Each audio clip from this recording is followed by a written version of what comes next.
Hello, hello, hello, everybody. How are you all going, my dear Crones?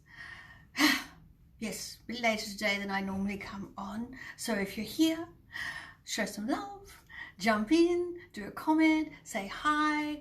If you are watching this in replay, absolutely comment where you're from and what, say hi when you do watch this. And we are Sacred Crone Story Time. We are week 8. So bit over halfway through. Yeah. Yay! And so what we're doing is chapter 8 of Jean Shinoda Bolen's book, Crones Don't Whine. And today is Crones Speak the Truth from Compassion. And before I read from the chapter, I want to just discuss with you ever so quickly, what does it mean, this whole compassion thing? A lot of us sort of talk about, oh, but I am so nice and I put up with all these people and God, I'm so drained and it's so exhausting and, better cut them all off, the ones that are really difficult in life, and, it's just all too exhausting. For a lot of us, when we think of compassion, we kind of think of putting up with shit. When we think of patience, we think again of, having very flexible boundaries, or no boundaries at all, and letting people off the hook. Now, I want to let you know that compassion from the mainstream perspective, thinking that, okay, what compassion means is I'm going to be really, really nice and really, really super loving and put my needs and wants aside for theirs, and it's all in the head kind of thing. So it's this story that you're telling yourself, and then you sort of say, oh, I'm so compassionate, I look at all the suffering in the world and it's just so draining, and I just burnt out from it, I can't do it. And I just want to sort of point out that technically is not compassion.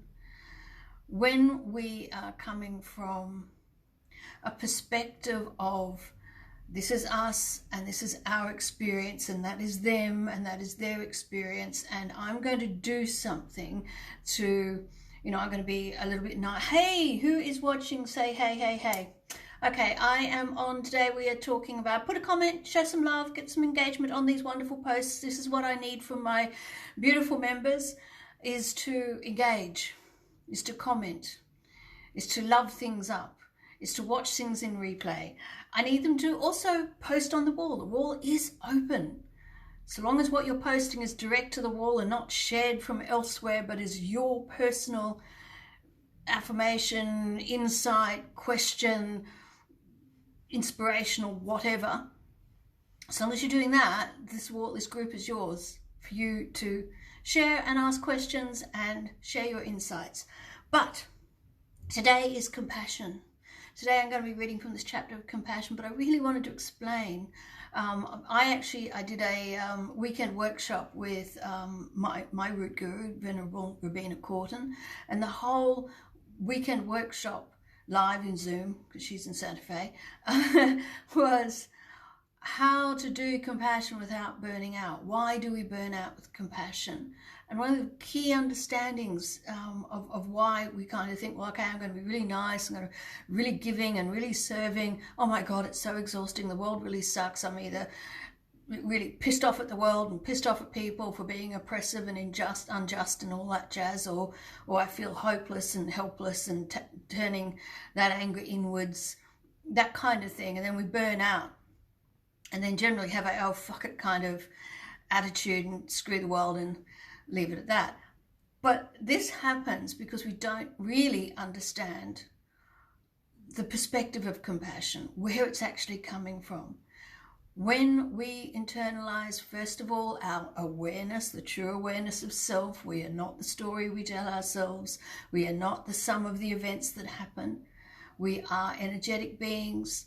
We are directly connected to the universe and all its abundance and radiance and forgiveness and unconditional love and all the rest of it. But when we live through this world, walking through this world from our ego story in our head, which is limiting and fear-based and all that stuff, well then naturally, if we are coming at a concept of compassion from our ego, then absolutely it's going to be conditional. Absolutely it'll feel like I'm giving up what I want and for others, and it feels exhausting, and my limited ego thinking can't come up with all the solutions to save everybody and be kind to everybody. And so this then becomes the problem. Compassion comes from an insight. It's an embodied insight. It's the realization that just as your energetic being seeks safety, seeks pleasure, seeks the good of the world, the abundance that is the universe and all the rest of it, so do other spirit beings. Now, all of us spirit beings get a little bit caught up with the story in our head, the fear-based story, and so we can actually get in the road of our own abundance and joyfulness because of our thinking. So, and that displays itself by people acting like assholes to varying degrees, including ourselves. So compassion is in fact understanding that we are our own worst enemies. And if anyone's out there behaving like a shit, then the compassion is understanding that we're getting in the road of our own abundance. It's not like we're taking anything from ourselves, because there's an infinite of everything. But it's when we're caught in our ego thinking, we think there's a limit, we think that we're taking from to give to another, and it just doesn't work like that. So then compassion isn't something you have to think about. Compassion is the natural default factory setting of being in your innate joyful wisdom. And when you are connecting heart to heart, spirit to spirit, to other people, you're calling on for them to wish them well. You are calling on for them to hope that harm is removed from them. When we walk through the world from that state, in the present moment, we respond in the present moment to help give joy, help facilitate joy to happen for individuals. I mean, the joy is in our experience. It's not like we can make people happy, but we can certainly alleviate suffering. At least not actively cause it, by being stuck in our own thinking.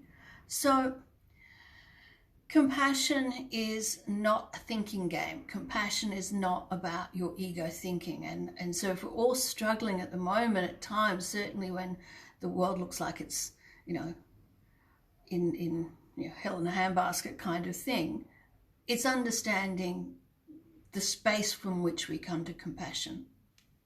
Now, that being said, let us read what Jean Shinoda Bolen is saying in her chapter, Crones Speak the Truth with Compassion.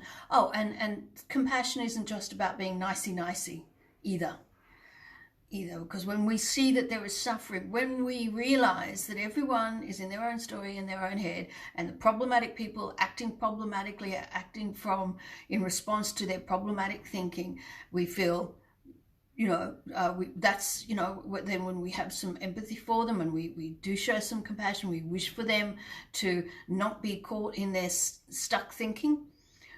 Well, part of maybe the process of helping them realize that it's their stuck thinking that's creating the drama for themselves and therefore their chosen behavior, it might be a bit of tough love.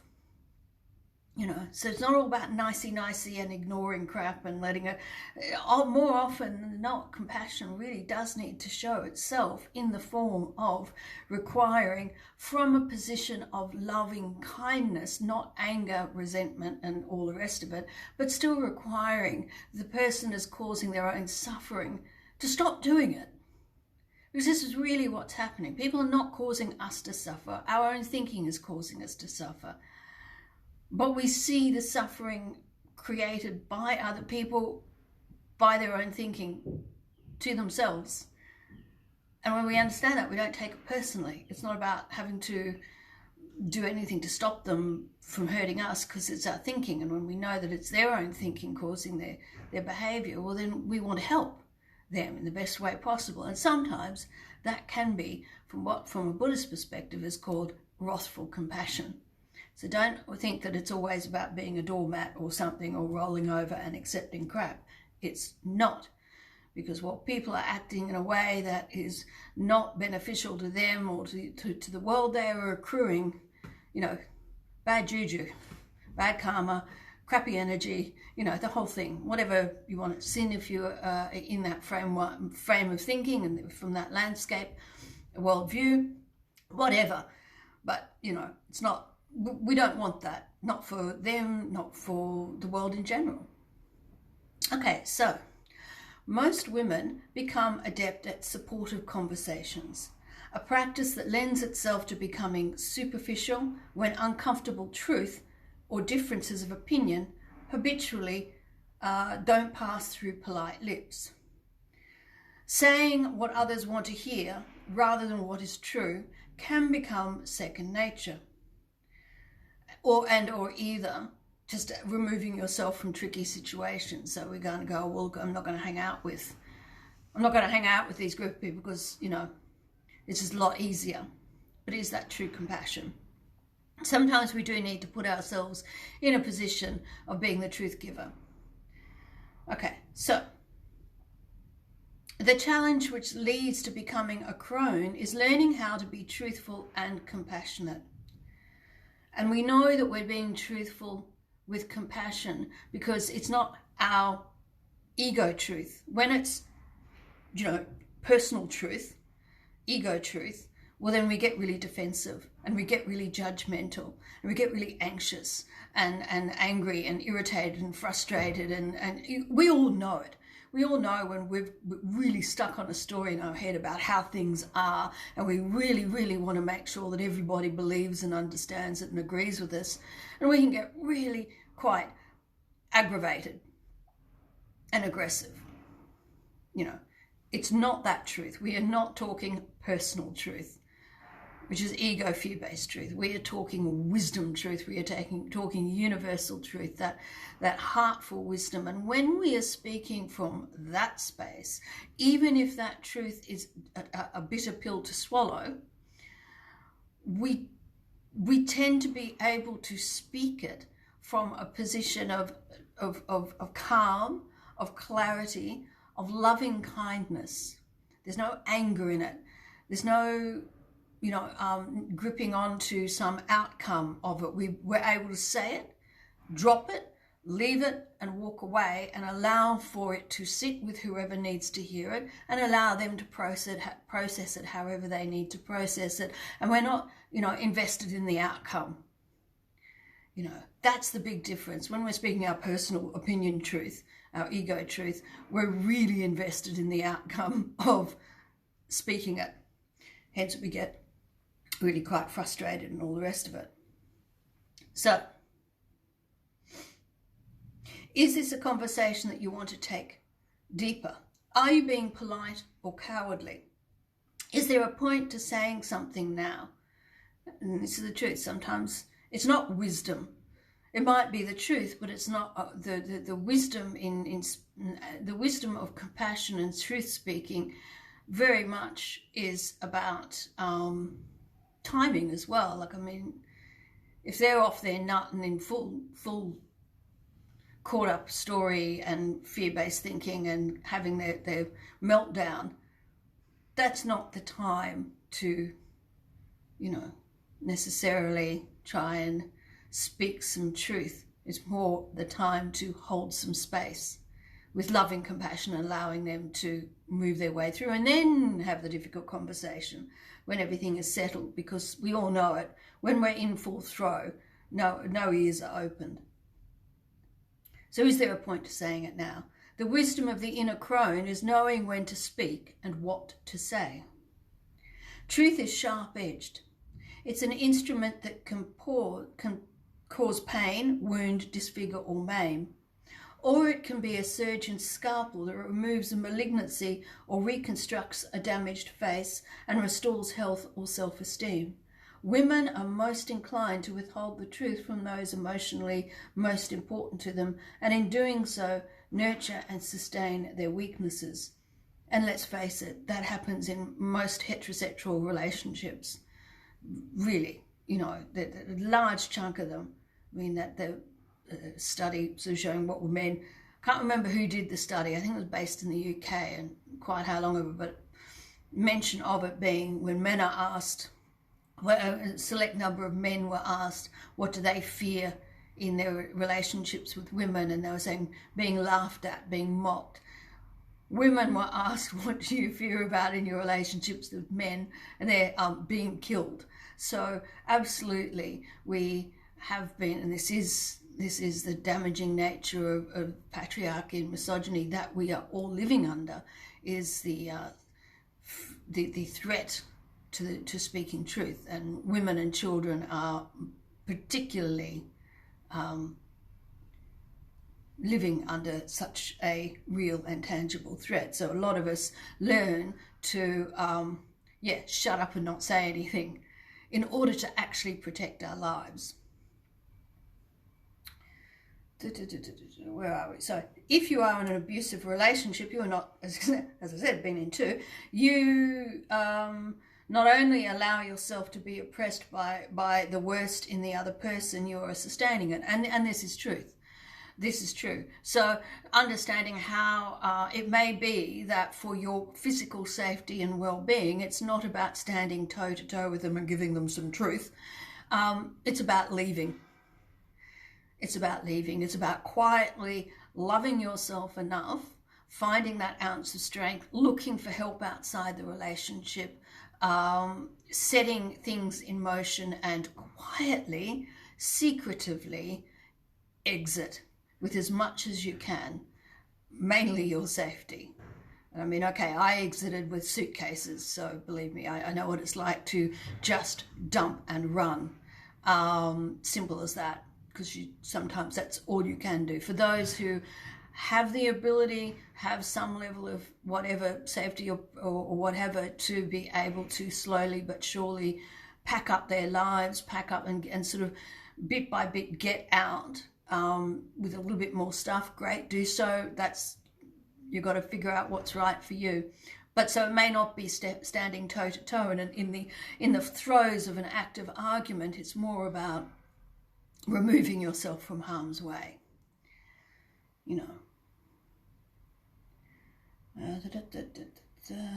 Sorry, reading on. The crone within, a woman, knows this. Listen to her. Decide not to collaborate with this abuse. Exactly. Especially if it is coming from a son or a daughter, and this bad behaviour has been rationalised by bad psychology. The crone knows when something is wrong that needs to be faced. If you listen to the inner crone, a principle to remember is that doing is becoming. By enacting crone behaviour, you grow into becoming a more courageous and wise woman. Absolutely. Step by step. Aligned action, but it's always from, and this is the difference of doing. It's the space from which we do. It is take a pause, go inwards, listen to that inner wisdom of yours, then take action. It's not do a whole lot of stuff like throwing spaghetti at a wall or just paint all over the place, or you're just running around like a chook with your head cut off, hoping that something is going to result in an outcome. It's not that kind of doing. It's the doing from having listened to your wisdom and then taking action. So to not want to embarrass a friend and withhold the truth does not serve them. Friends tell each other the truth. Bad breath, inattentive to appearance, concern about use of alcohol. These could be signs of depression brought on by loneliness or loss, could be symptoms of medical, metabolic or nutritional problems. Could be a side effect from a prescribed medication or alcohol used to self-medicate, or preoccupation with an unshared worry. Maybe your spouse's or friend's mind is slipping, and even if this were the case, to do or say nothing withholds information when the timing could be crucial. A crone wants to know what the truth is, to help herself and those she loves. This may mean she will take herself or accompany a friend to an appointment with a doctor, a lawyer, or an AA meeting. Crones value themselves and their relationships. who matters to you and to whom you really matter. Among your acquaintances and friends, are there people who you perceive drain you and whose sense of entitlement, persistent invitations, or needlessness manipulates you into spending time with them? Now, I will just sort of really just unpack that little sentence of hers, because I know she's a Jungian analyst and she definitely comes from, you know, still a little bit of that idea out there that people do stuff to you and then you respond. No. If there are people in your life that you are feeling annoyed about, if you are calling them in your mind that they're toxic or difficult, now they may well be doing things that are not beneficial to you or them, but they are not making you feel the stuff. It's the story that you're telling yourself of them. It is the story based on your ego, fear-based thinking and shoulds and musts and oughts. It's coming from the fact that you're not truth-telling to yourself and not courageously standing in your own authentic wisdom, and so then projecting back onto them annoyance and frustration, and then, okay, I'm going to cut all these people out because they're, you know, we don't need to do that. We don't even have to change the way other people are behaving for us to have a different experience of them. Our experience of the world that we're in and the people that we engage with is completely independent of them. It is completely independent. Whether people change or don't change, whether things happen in a different way or don't, is not actually connected to our experience of it. Our experience is from the story we tell, or that we are telling ourselves a story, that we're getting caught up in our thinking about it and not in our wisdom about it, not in our heartful present moment wisdom about it. Because when we are in this world from our inner wisdom, the storm can be blowing outside and we're not moved by it. Pardon me. And it is from that space that we can say to people, holding boundaries without it being a fortress, without it going into battle, you know. And we can speak because it's about for them, not about us. It's the lens from which we come at things. Most of the time we speak out to people and say stuff to people because we're coming at it from it's about us and we're trying to change them. And that in lies is not compassion or kindness or unconditional love. So, okay. Where do we go? Well, those people I think about the women with cancer whose stories I drew from, so this is Jean saying this, when I wrote Close to the Bone, who told me that cancer was the cure for their codependencies. Meaning that they finally felt that they had a good enough excuse to not see people who made them feel guilty if they didn't listen to them or spend time with them. Spend time, energy, prayer. Well, and this is it. This is the correction I make there from my awakened model of joy, inspired by the three principles paradigm. No one makes you feel guilty. I learnt from my relationship with my dad and the shift and the change from it. All the drama, all the dread, all the angst, all the everything, all the dress rehearsing and that I'd have in my head before seeing him or engaging with him was because I put it on him. I said he was the cause of whatever I was feeling, and the reality is we have no control over other people. So of course that we then have a whole lot of anxiety on that. But he didn't make me feel anything. I made myself feel something by the story in my head, and by not being in my wisdom with him, by not being open in each present moment to the possibility of a new experience of him and my relationship with him, and being gracious enough to even entertain the possibility that he could be different, have a different experience, and therefore show up differently. This is it. So no one is making you feel guilty, and I can tell you right now, if you think, oh, I've got all these toxic people and all these difficult people, obviously physical abuse, actual physical harm, and not being physically safe, you've got to remove yourself from that. But the people who are, you know, just basically shits in your family or what have you, but, you know, might just be a bit difficult to deal with, cutting them off and thinking, well, I've cut them off now physically, I'm not seeing them. You have not cut them off mentally and emotionally, and you're still playing it all out in your head until you actually understand that they're not the cause of anything. So, hence why you don't actually need any excuse, cancer or otherwise, to cut toxic people out of your life. You don't. They're not causing anything.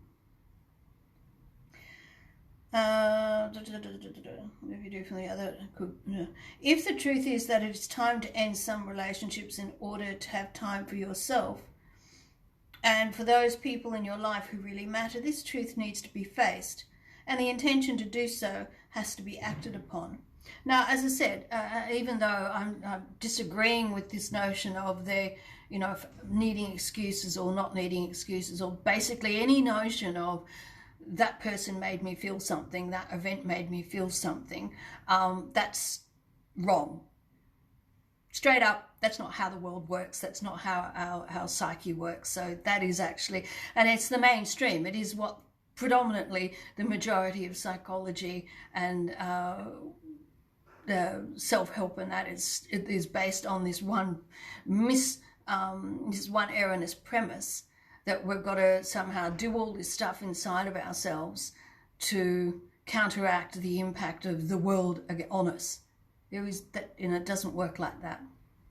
So, indeed, you may choose in your life to decide that you don't want to hang out with this person or that person or whatever. You don't need an excuse for that. You don't have to make yourself sick for it. You know, you don't have to do anything. You don't have to make an excuse. You can still choose to not put your attention on one thing and put it elsewhere.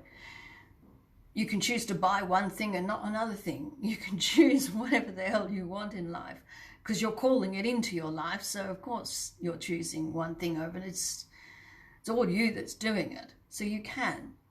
But just to let you know that it's not, you can also choose to show up with an open heart and an open mind and open arms in the present moment in relationships that you had previously been saying were difficult or problematic or boring or what have you, whatever it is that you are telling yourself, and show up in that present moment with your sparkling, radiant wisdom and your joy and your unconditional spirit-to-spirit connection, and experience a renewed goodwill and have a very different experience of that person and of that relationship, even without actively changing anything in the outside world around it. But miracles do seem to happen, that when you show up from your inner wisdom, they too end up showing up in their inner wisdom, and things do look different, but they happen as they just happen naturally. You don't have to actively change anything. So always know there is hope in your relationships with people for something new, a different experience. You don't have to cut everything off and everything out of your life that you're currently thinking is difficult. But you can if you want to, and that's also okay. And you don't have to explain it to anyone, and you don't have to justify it. You don't have to get cancer in order to justify it. That, you know, you don't. So, to be truthful and kind are principles. How to do so, and if it can be done, is the challenge. And I said that earlier. The challenge is knowing where it's coming from. If it is your ego-based thinking personal truth, then you're going to be invested in the outcome of that truth-telling. And believe me, it's not going to be coming from a pleasant space. When we come from the universal wisdom that is within us, that we're tapping into, that is unconditional love, goodwill, It's forgiveness, it's radiant, it's expansive, it's all that stuff. When we come from that space, we are not invested in the outcome. In fact, we are doing it from a position of wanting to relieve harm and suffering. It's not done out of anger. So the easiest to pare down are the reciprocal social back and forths. Here, all that you may need to do is fade away. Holiday greeting card acquaintances fit in this category. All it may take is 2 consecutive years of not hearing from you. Same principle applies to make social excuses to invitations. The message sent by not being available is an ambiguous one, open to interpretation. When fading away works, there is no tension at crossing paths that mutually attended. What am I reading here? Attended functions later. I don't actually like what she's saying. Hey, let me know who you are, show us some love, get some engagement on this post. Say hi, name, tell me where you're watching from. We are reading chapter 8, from Crones Don't Whine, compassion and truth, the compassion in truth telling. And that paragraph I just read, I'm not so sure I actually agree with her on that one. The easiest to pare down, fading away.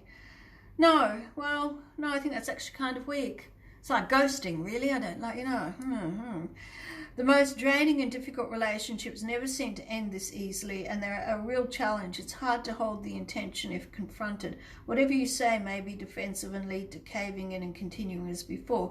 Well, no, it doesn't have to. And I've been saying all that before. Again, I love her book, but she is saying a few things here that are not from the truth of our human experience.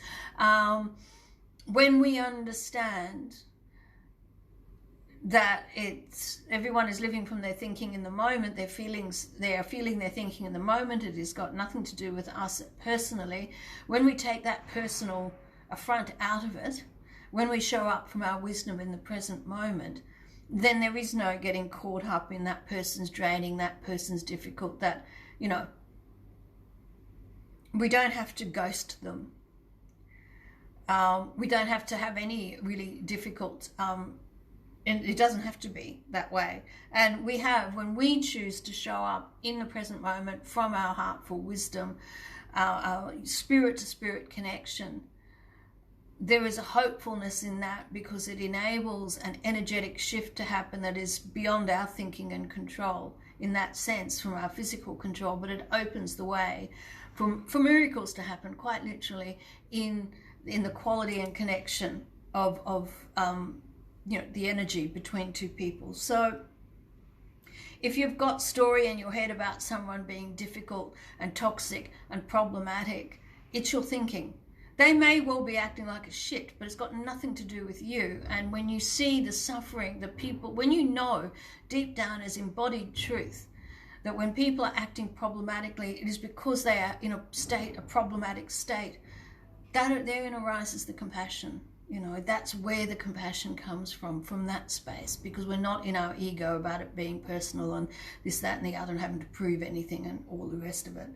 Again, caveat, disclaimer, if you're in physical abuse and in physical harm, you must remove yourself from it, and you don't have to stay in that or make any, and in fact, ghosting and leaving yourself, removing yourself silently out of that is the safest thing to do.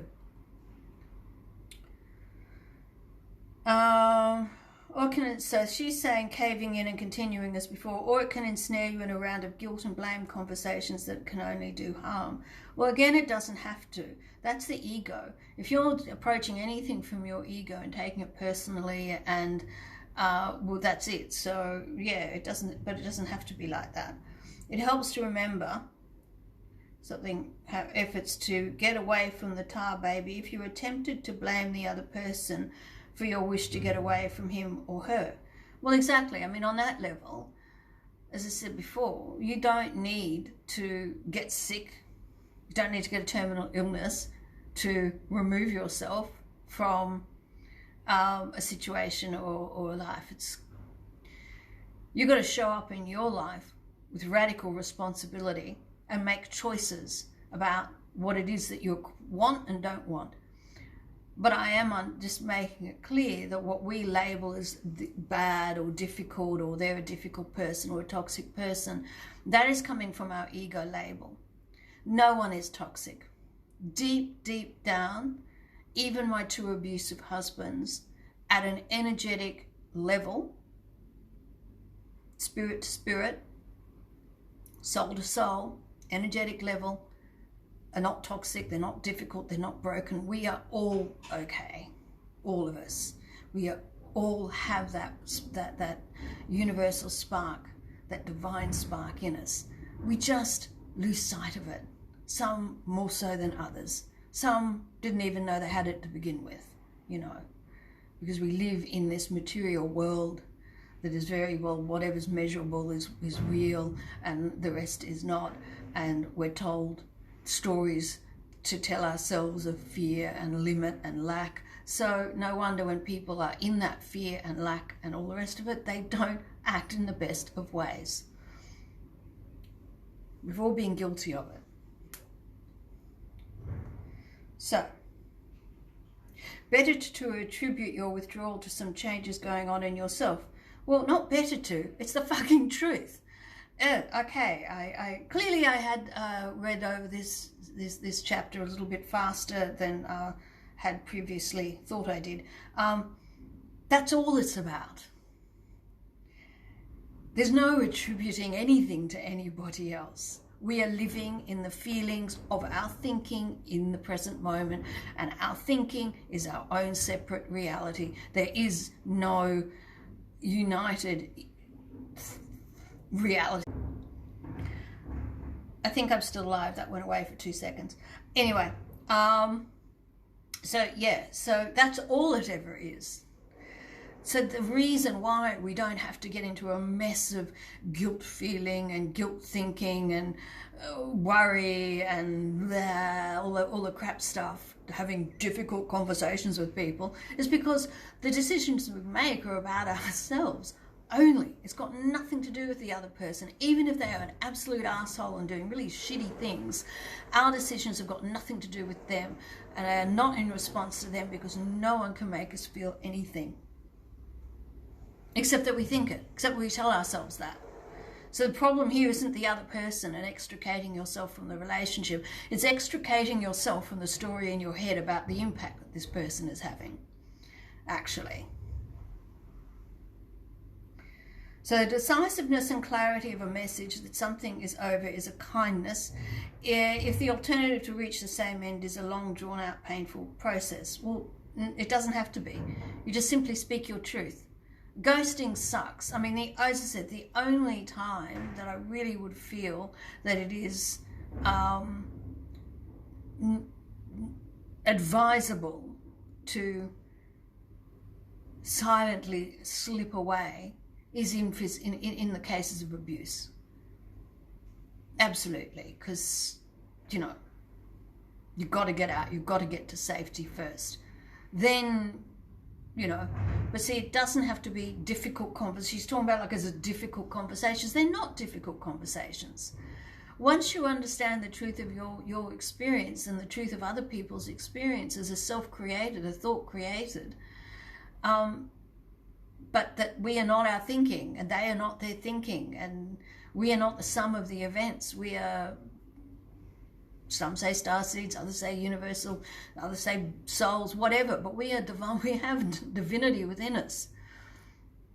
And when I approach myself from that and I see others from that perspective, then when I speak from that perspective, whatever the truth is for me, whatever it means, whatever it looks like, however, you know, then I am open to a miraculous interaction beyond anything that my ego thinking is throwing up at me.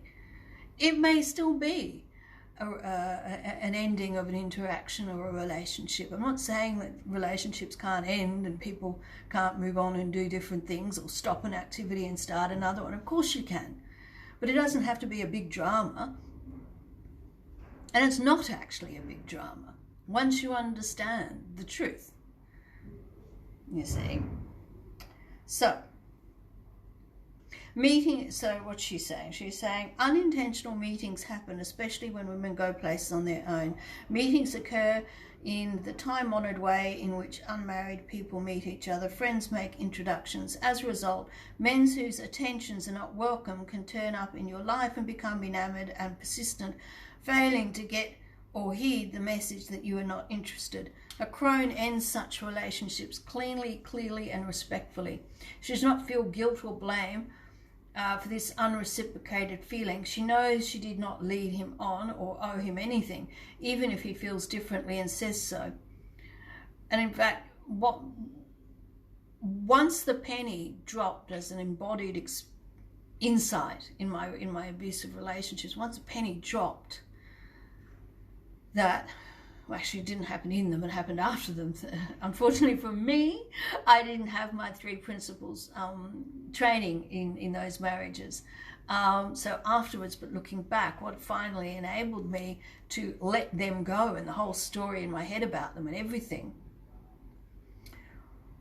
was knowing that even though they may have been trying to gaslight and say I made them do whatever, I know the truth. I didn't make them do anything. But they equally didn't make me feel anything either. They were indeed acting in a criminal way, and I had to remove myself from that, absolutely. But the suffering of it was me. In my thinking is all the story that I told myself about what it meant. Likewise, whatever was going on for them that justified for themselves to behave the way they did, it wasn't because I caused it. And this is the truth in everything and every interaction we have with anybody. So we don't have to feel guilty about anything, you know. Obviously, if we are deliberate, we know when we are. We know when we are deliberately trying to hurt someone. I'm sure that none of you are doing that at all, but we do know it. We know it in ourselves. When we are truth-telling to ourselves, we know it. So if we have actively, you know, caused through our actions something harmful, of course we have to own it. Of course we have to give restitution and seek forgiveness for it and do our best to not do it again, of course. But just being out in the world, breathing and doing your shit, if someone has a story in their head about you and their relation to you and it's not your story, well, you don't have to play into their story, you know. So the adage is true. It's the journey, not the destination, that matters. So where's she going? She's going... I see what happened. I see what happened. We went... My Kindle... I don't know what's going on here. Let that go away. So, the healing and liberating power of truth. Many Crones know that truth liberates. It takes courage to be self-revealing when don't tell anyone or what will the neighbours think were drummed into you as in your childhood. Many women need to feel compassion for the traumatized or shamed child they still harbour in themselves, as well as breaking the hold that shame has on them. When such is the case, truth is blocked and an emotional wound remains unhealed. Well, you know, I don't go broken. None of us are broken. There's story that might be problematic, but we, our energetic spirit beings, are never broken. So really, it's not about healing stuff. It's about awareness of the story that you've told yourself and releasing it with love and compassion. It served you when you're telling yourself that. It no longer serves you now. Crones don't live under false pretenses or cower in fear of being condemned or rejected, shrinking back at significant moments. Yes, this is the whole being unapologetically authentic. Now, the unapologetically is not about fortress around the heart and armour on, out into battle and to charge, defending your lines and carving out your truth out there in the world. That's real ego shit, and that's not what I'm talking about. What I'm talking about when I'm saying unapologetically authentic is not talking about being an egocentric asshole. What it's talking about is when you are living from your wisdom, when you step foot from wisdom first. It's not do and then think, not do, but it's align first, take a step forward from it. When you are taking aligned wisdom action, there is nothing to apologize for, because you are not doing stuff from your fear-based ego thinking that is potentially more often than not shitty. It really is, you know. So that's what unapologetic authenticity means. Yeah, really want to be clear on that one. So, many women have been abused as children or come from uneducated, alcoholic or impoverished families, or have had abortions, or closeted lesbians, or grew up keeping family secrets. At some point in their lives, most remember fearing that this truth would become known. Crones, however, also recall when and with whom they broke this taboo of silence as the beginning of feeling whole. To speak the truth is to be able to say, this is who I am. Again, it's not the story truth in your head, it's the wisdom truth from your inner being. It's never just what happened, but always how you respond to what happened. And the truth of the matter is, what happened is thought created. Our world is thought created. There is nothing that is not created from thought first. Hidden as a secret, you're a victim, alone with your suffering. When you find the courage to speak the truth, you begin to liberate yourself from the past that otherwise holds you hostage. Crones are in the habit of speaking the truth. And there's something really interesting about this, and because a lot of you are already very well aware, I actively tell transformational stories. I'm hoping they're of benefit to you all about me, my life, my experiences, the story I tell of them, and all the rest of it. But what's really interesting that came to me is that, yes, that stuff happened, and yes, I can weave a story about them, but I'm not actually that either. You know, I'm not the story. I'm not the events. The I being the true self I.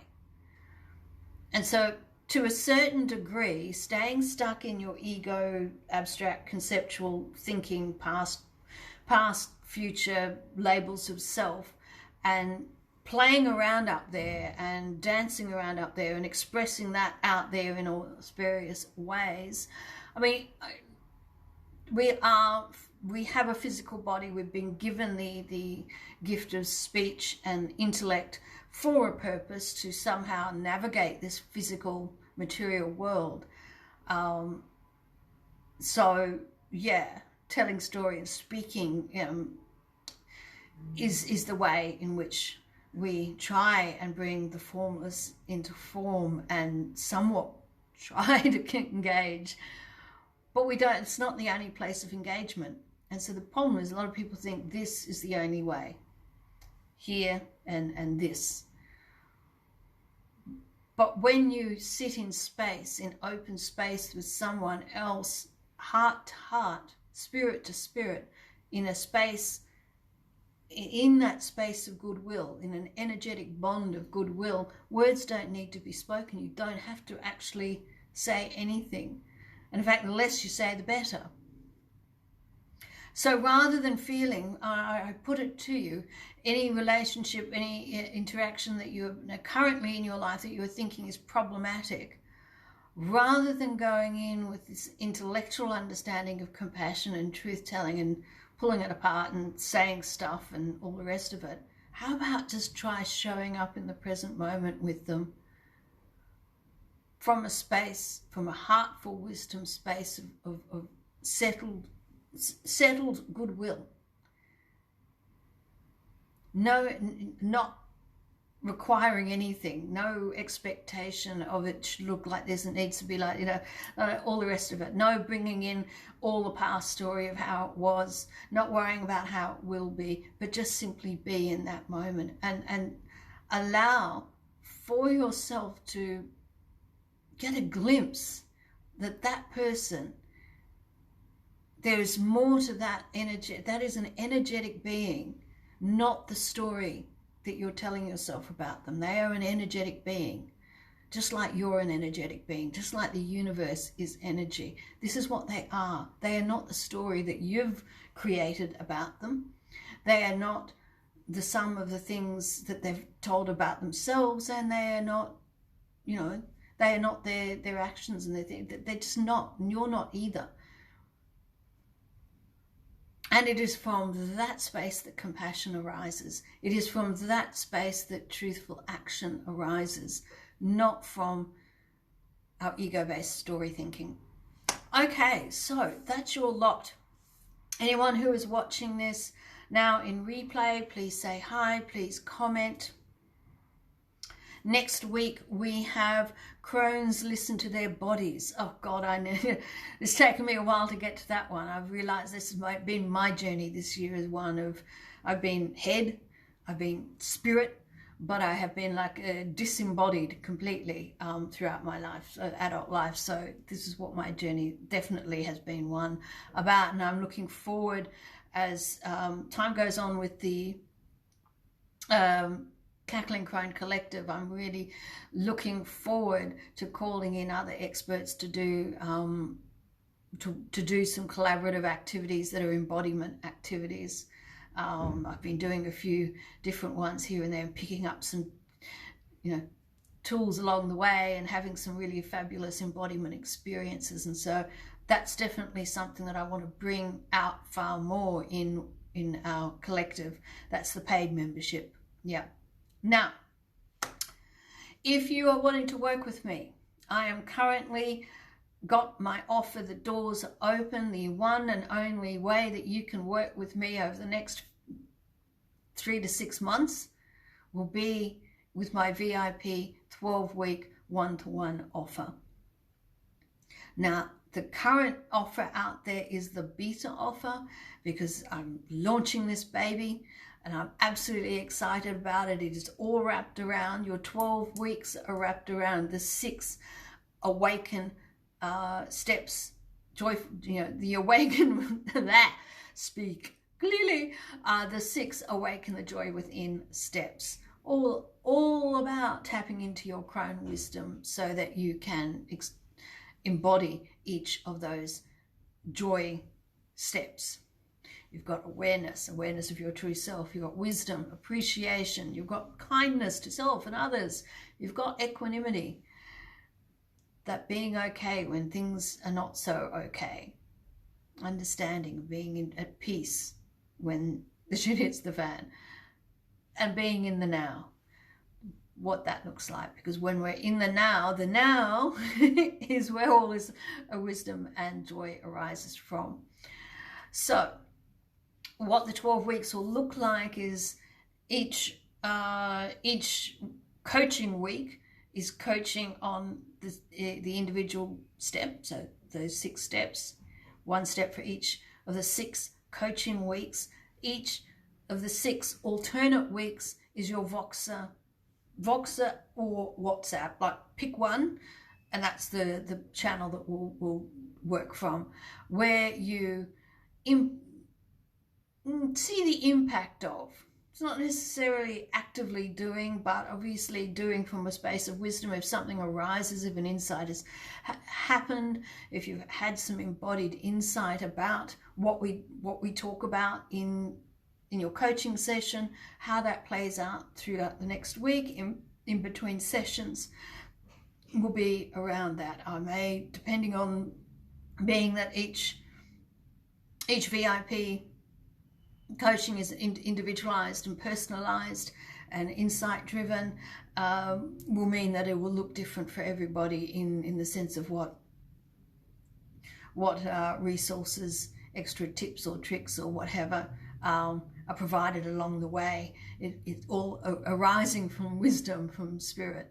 So you also, from doing being part of the 12-week VIP one-on-one package, you get your 6 1-hour coaching sessions, your 6 Voxer weeks. You get 33% off the upcoming 7-week group program. You get an extra bonus Sacred Crone alignment session. The beta program is way under market value for one-on-one, high-touch one-on-one coaching. It's coming in for you at the angel number 3,333, all those threes. I love it. All three is all about love, self-love, balance, abundance, creating order and structure. I love it all. It's absolutely fabulous. I just love the threes, and also my life number is 3. And July actually is, I think, a 3-month as well. So we're loving the threes. So it's 3333. $3,333 is what you are having as this is irresistible offer.